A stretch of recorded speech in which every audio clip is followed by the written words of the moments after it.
Hi everyone, Susan here. I'd like to give a brief sort of recap to week one and a brief intro to week two. So in terms of week one, I really enjoyed reading all of your intros. And one of my jobs that I feel like that I have is to get the big picture of everybody's skill sets and really look at how we can really organize and really share as a group to really further everyone's learning goals and skill sets. So I think it's a really exciting opportunity, and that is something that I am going to be working on with each and every one of you. In terms of the discussion board assignment, the reading assignment, everybody's doing great on utilizing their sources. I'm really happy to see that. Really good posts, and I am responding to everyone on the discussion board. I do ask that you respond to me and just to acknowledge that I have left you comments. I might have asked you a question. You might want to add another, point.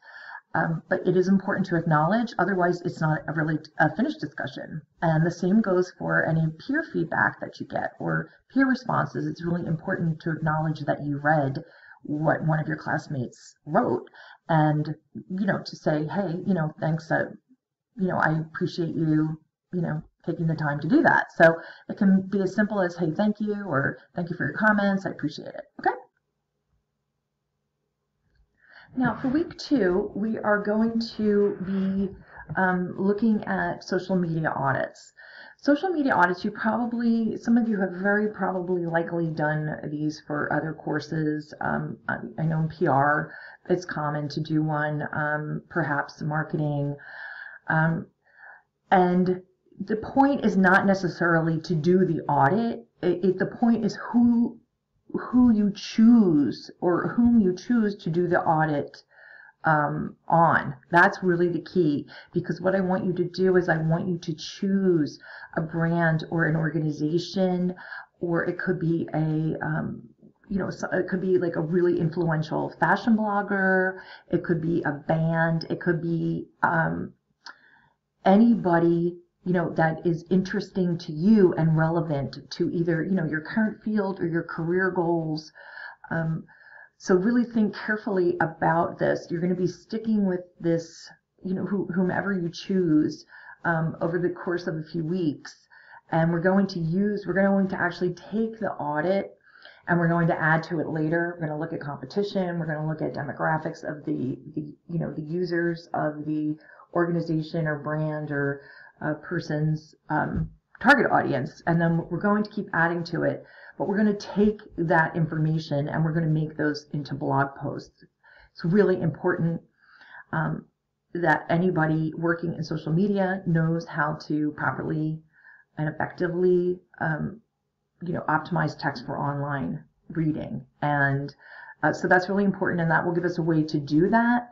And we won't be necessarily branding a blog, but we will be putting, the assignments, will be translating information into interesting kind of featurey kind of articles, blog posts. So that's why I want you to really pick something that strategically will be really good for you. Now you could pick a really a famous brand, because it's always really interesting to see,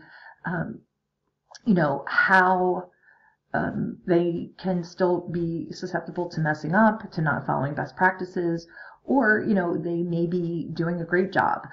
So it's really interesting to see that. I would avoid something like Taco Bell or KFC or Netflix, because they're already really, really, really known to be really good at their social media. So I would pick, if you're going to pick like a pretty well-known brand, pick something that hasn't gotten as much attention.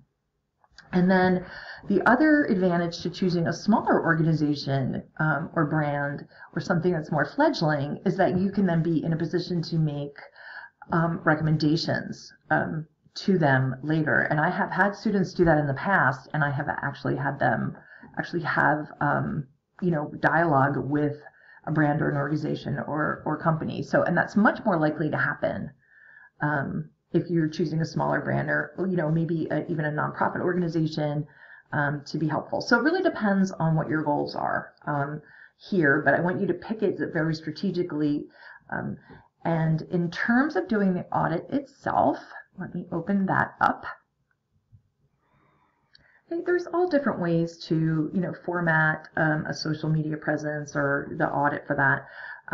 But mostly we want to look at some real key performance indicators, metrics, which would be reach. And that's really based on the platform. How many followers do they have?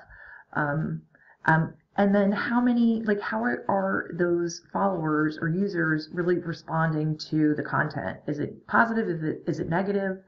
We also want to look at the content itself. How often are they posting and what are they posting? What kind of content sparks the best engagement? What kind of content sparks the least?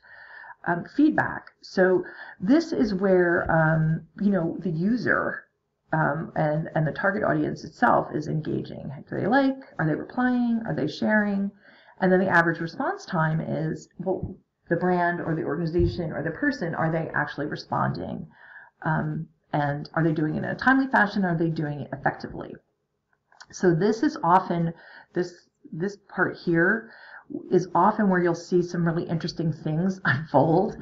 And this is why it's really important not to just do this at the end of the week and just kind of backtrack through the social media, because people and brands and companies, they do delete things from social media.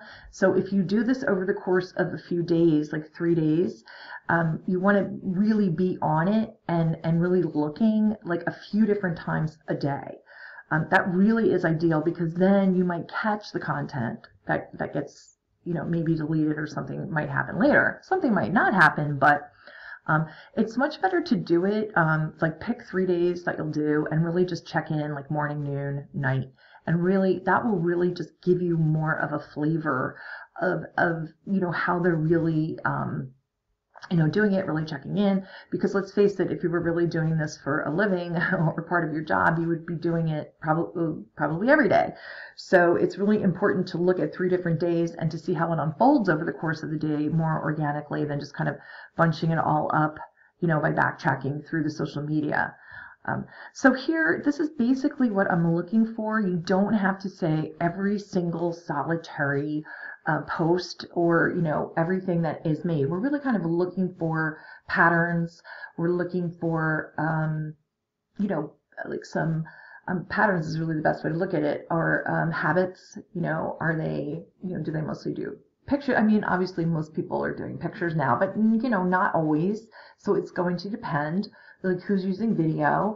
And then what you want to do is really look at, what was really successful for them and what wasn't. So this is kind of like basically how it could look. Really just doing a summary here. Like, if I do it like an analysis, I'm really just, taking kind of notes as I'm going along, and then I fill it out later. But this is what it could look like. You only have to do 3 of their main, you don't have to do all of these, but you do the 3 main social media channels that they're using. Don't use any tools like BuzzSumo or any analytics. Let's just stick with what you're just seeing them, post and how they're responding. And then I want you to answer these questions, okay? And then go to the top 3 social media platforms. I gave you can feel free to tweak this or add more. It might get, you might obviously need to add a lot more space. And then key here is I want you to make, after each day that you're monitoring, make some observations and notes. What was interesting that happened today? Did anything happen? Are they not utilizing? Are they underutilizing? And then as you go through to day 2, compare, what the activity is like. And then same for day 3. And then after that, what you want to do is really kind of summarize the use.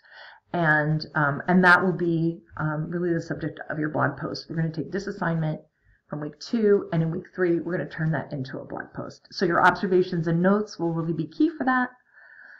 And again, if you make a good choice about who you are reviewing or auditing, it could really be an interesting experience that could really shed some light on, maybe even like a future goal or a future employer or something, that you can do.